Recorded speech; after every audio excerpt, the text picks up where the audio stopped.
Hi everyone, welcome to Inner Peace, Better Health. I'm your host Eric, and today we have an special guest, Thomas Brown. Thomas is a writer, podcaster, and mental health advocate. He has an incredible story about using art and self awareness to promote mental health and suicide prevention. So let's dive in. So, Thomas, what inspired you to start your journey in mental health advocacy? I would say like my own mental health is really the catalyst of what got me going. Um, I lost my brother Mark to suicide in 2001. I had a pretty up and down experience. Even though I was very open with my emotions, I wouldn't classify myself as depressed or that I needed professional help. And that was a mistake, at least like not seeking out professional help. Being like somebody that is fine with expressing their emotions, it could be kind of tiresome to some of my friends. So after about 8 years after my brother's suicide, I realized that I still needed some help in navigating my emotions and how to process them positively and not exhaust people or have outbursts and things like that. So I found myself in therapy, and that was really kind of like my doorway not only into understanding my emotions, but having like a greater awareness of self and understanding what self-awareness is and the importance of just being an aware, conscious person.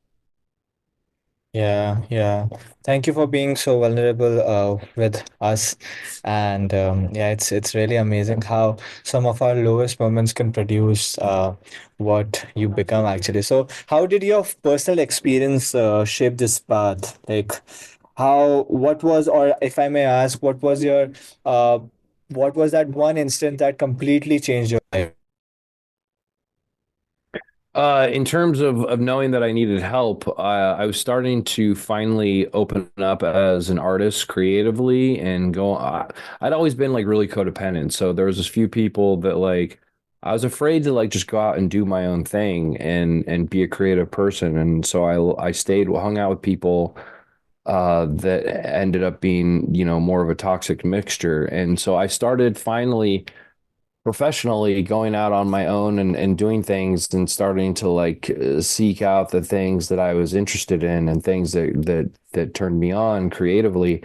And so I was in film school, but I still needed that nudge. I was, my romantic life was really a mess, and I would still gravitate towards negative partners, and it was really a detriment to my well-being. And so I just knew that was that was when I finally realized like, okay, I'm going to need a little bit more help than what um the friends I had could provide. Yeah. So that's when I sought out my therapist. And I saw her a couple times a week for at least 3 months, and she really did a deep dive of like helping me understand my entire path growing up from like a little child to a teenager Yeah. to a young adult and into adulthood. And it was a while before we even started talking about my brother's suicide. It was really like her trying to get an understanding of what type of family dynamic I grew up in, and what type of person I was and how I responded to things, and understanding why I responded to things in the way in which I did. Yeah.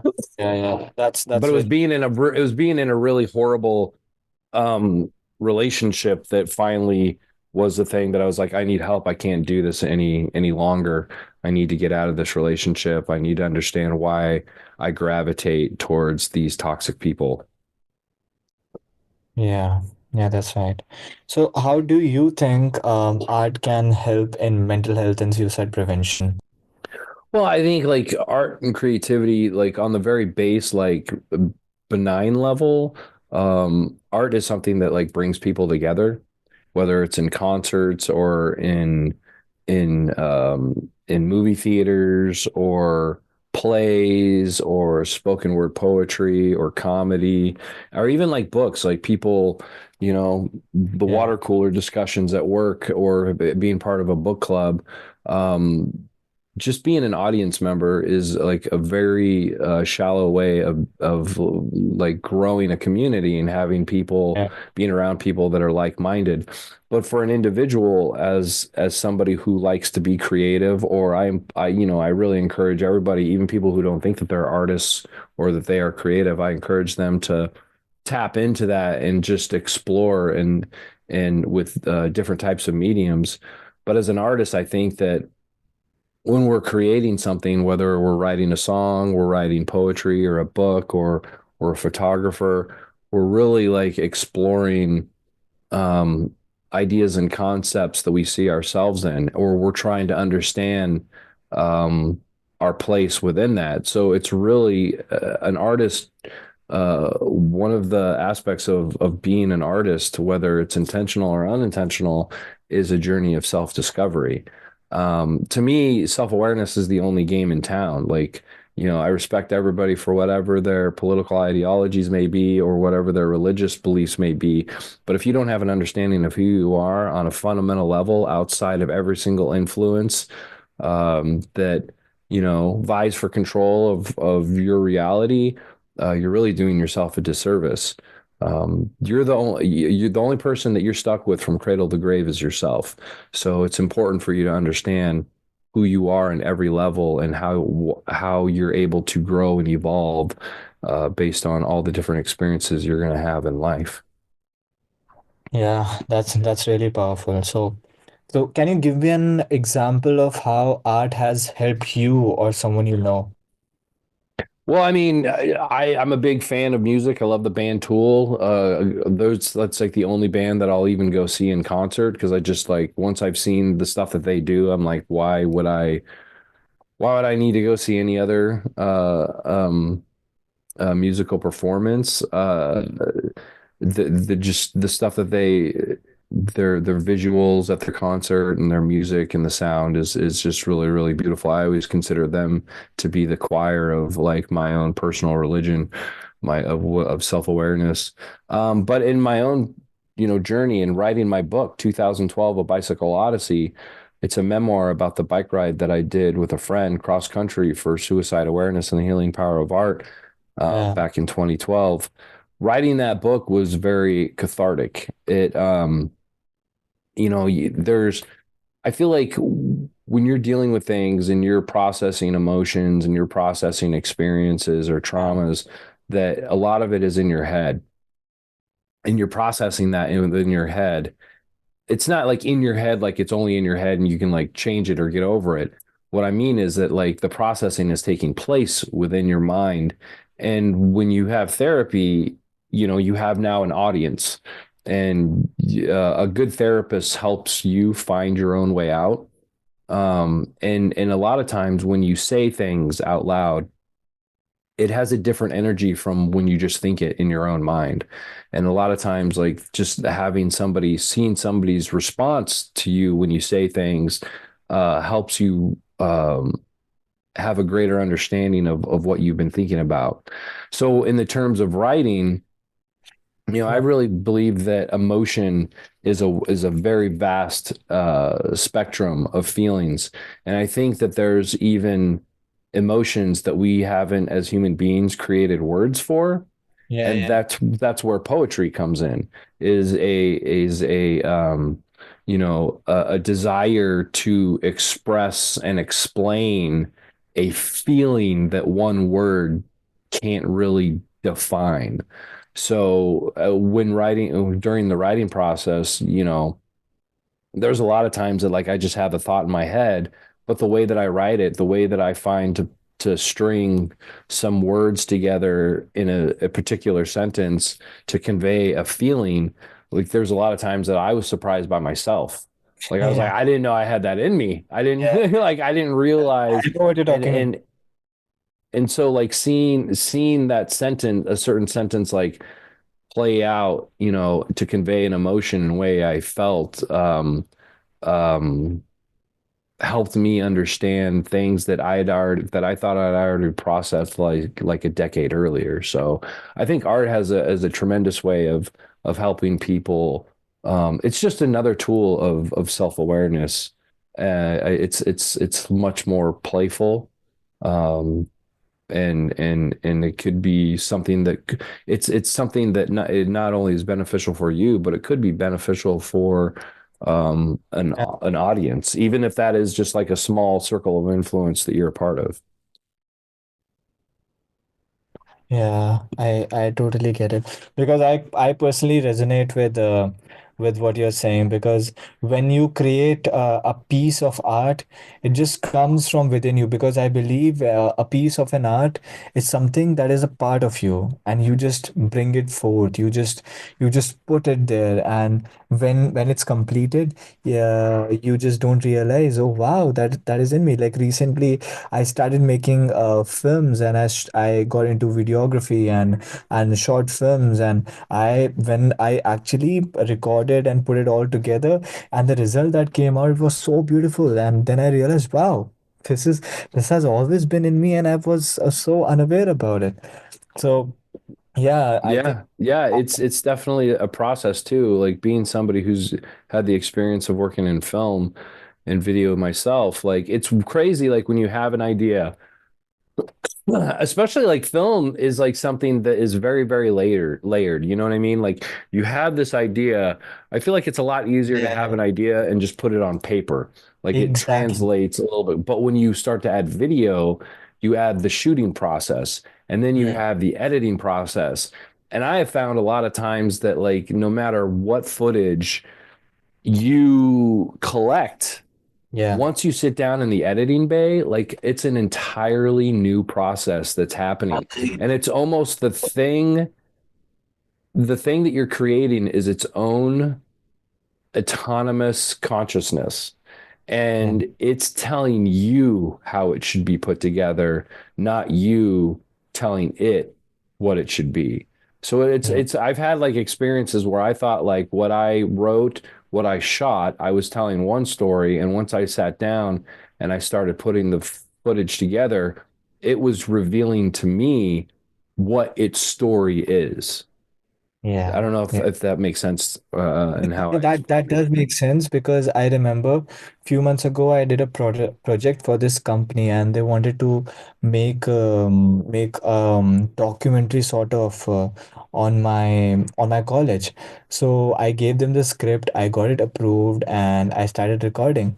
And when I was recording and everything was happening, the script was approved. I just enjoyed the process so much that once I actually completed the editing part, I just realized, man, this is nothing of what I have made or what has been completed in the editing process. Nothing is according to the script. Nothing is aligning with the script. However, it is not aligning with the script, but it has come out so beautiful, and I was just so surprised by it. And then I knew, okay, there's something that like it really interested me. I just wanted to try it.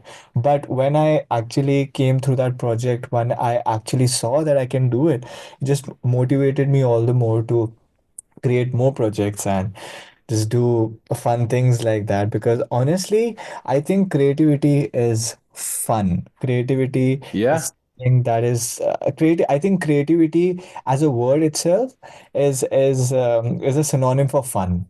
Honestly, it's like a And I fancy. think it's why we're here. Yeah, Like,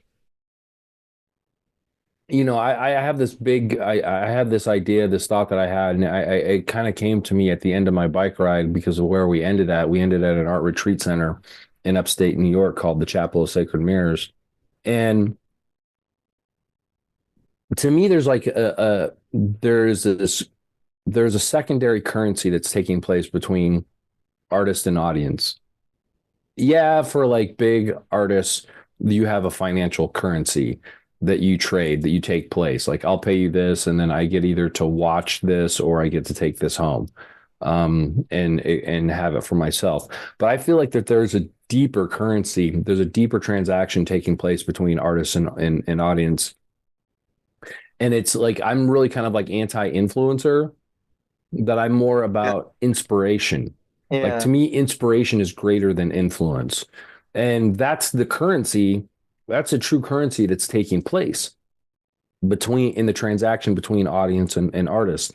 And that inspiration, the artist is performing, and it's the inspiration is kind of like energetic fuel for the audience member. And for an audience Yeah. member to not do anything with that energy to create something beautiful of their own that either empowers them or can empower their community, no matter how big or small it is, it's a Yeah. waste of that energy. And then that energy becomes transforms into a diluted form, which I call adoration.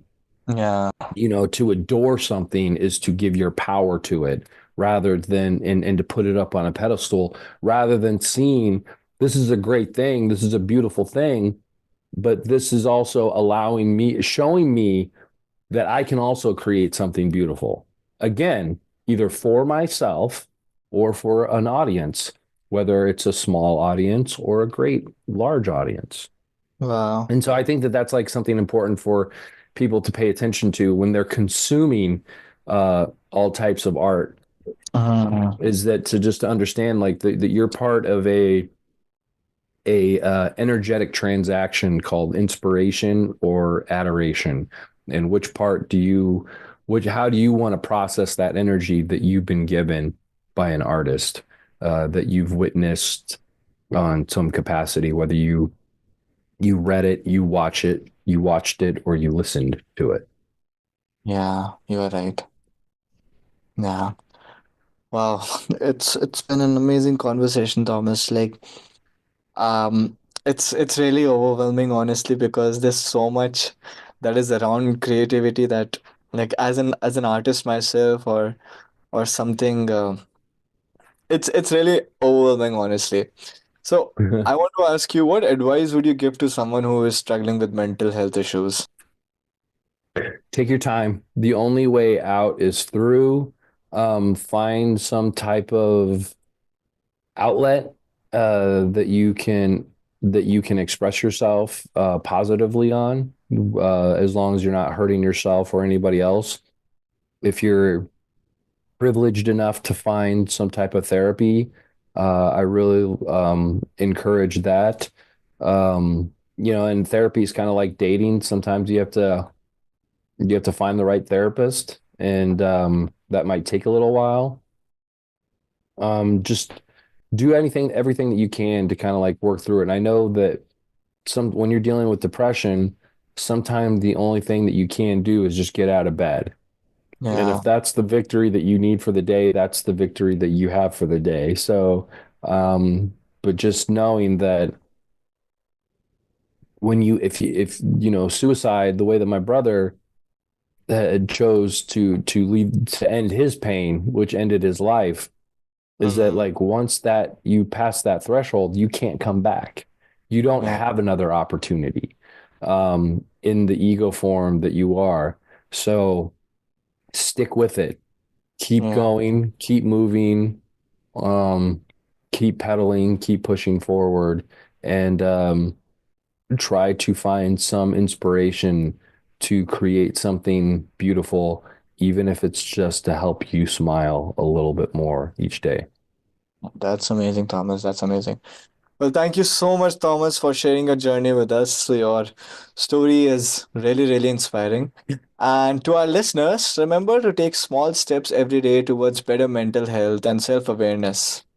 If you enjoyed this episode, please subscribe and share it with your friends. Let's continue this journey together.